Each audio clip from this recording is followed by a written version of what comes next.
இன்னைக்கு நம்ம பார்க்க போகிறது டாப் 5ல ஃபர்ஸ்ட் இருக்க டூல் ChatGPT. அந்த டூலை யூஸ் பண்ணி என்னென்னலாம் பண்ணலான்ட்டு இந்த வீடியோவில் பார்க்கலாம் வாங்க. இது day 10 of 365 days AI Pro Series. ChatGPT tool தான் ஏஐயோட கிங்னு சொல்லாங்க. ஏன்னா இந்த உலகமே வேற ஒரு திசையில போயிட்டு இருக்கும்போது ஏஐன்னு நோக்கி இந்த உலகத்தை திருப்புறது ChatGPT தான். இந்த பாஸ்ட் 5 இயர்ஸ்ல இந்த வேர்ல்ட் டோட்டலா ஏஐக்கு சேஞ்ச் ஆகி அடாப்ட் ஆகிற அளவுக்கு மாத்தினது பிள்ளையார் சொல்லிப்பட்டது ChatGPT தான். இந்த ஏஐ டூல்ஸ்ல எல்லா விதமான கண்டென்ட்டும் இருக்கும். நீங்க ஸ்டூடெண்டா இருந்தா உங்களுக்கான கண்டென்ட் இருக்கும், டிசைனர் இருந்தா உங்களுக்கான கண்டென்ட் இருக்கும், லாயரா இருந்தா உங்களுக்கான கண்டென்ட் இருக்கும், டாக்டரா இருந்தா உங்களுக்கான கண்டென்ட் இருக்கும். இந்த மாதிரி எல்லா ஃபீல்டுக்கான கண்டென்ட்டும் இருக்கும். நமக்கு தேவையான கேள்வியை அதுக்கு புரியுற மாதிரி கேட்டா ஒரு எக்ஸ்பர்ட் சொல்யூஷன் சொல்ற மாதிரி ஆன்சர் பண்ணும். இப்ப நம்ம டிசைனர்ஸ் எப்படி இதை யூஸ் பண்ணணும்னா, ஒரு இமேஜ் நீங்க கிரியேட் பண்றதுக்கு உங்ககிட்ட ஃபர்ஸ்ட் ஜெனரேட்டிவ் ஏஐ ஸ்கில் வேணும். அது ஒண்ணுமே கிடையாது. அதுக்கு புரியுற மாதிரி ப்ராம்ப்டை கொடுக்கணும். அதுதான் மெயின். ரெண்டாவது கிரியேட்டிவிட்டி. ஆஸ் யூஷுவல் உங்களுக்கு கிரியேட்டிவிட்டி இருக்கும். அந்த கிரியேட்டிவிட்டி யூஸ் பண்ணி உங்களுக்கு என்ன இமேஜ் தேவையோ அந்த இமேஜ் எனக்கு இப்படிதான் வேணும் அப்படின்னு நீங்க அதுக்கு ஃபீட் பண்ணீங்கன்னா அதே மாதிரி இமேஜ் ஜென்ரேட் பண்ணி கொடுக்கும். ஃபார் எக்ஸாம்பிள், முன்னெல்லாம் போட்டோஷாப்ல என்ன பண்ணுவாங்க, வீட்டுல குழந்தைங்க போட்டோ இருக்கும், ஃப்ரேம் போட்டு கொடுங்கன்னு சொல்லுவாங்க. இப்போ அப்படி கிடையாது. என் பொண்ணை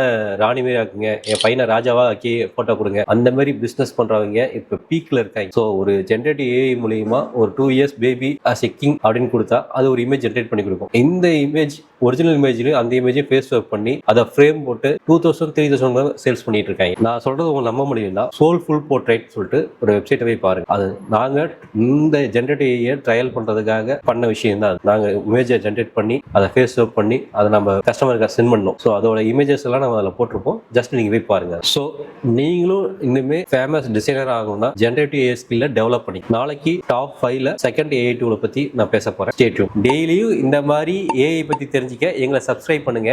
ஏஐல ஏதாவது டவுட் இருந்தா கமெண்ட் பண்ணுங்க.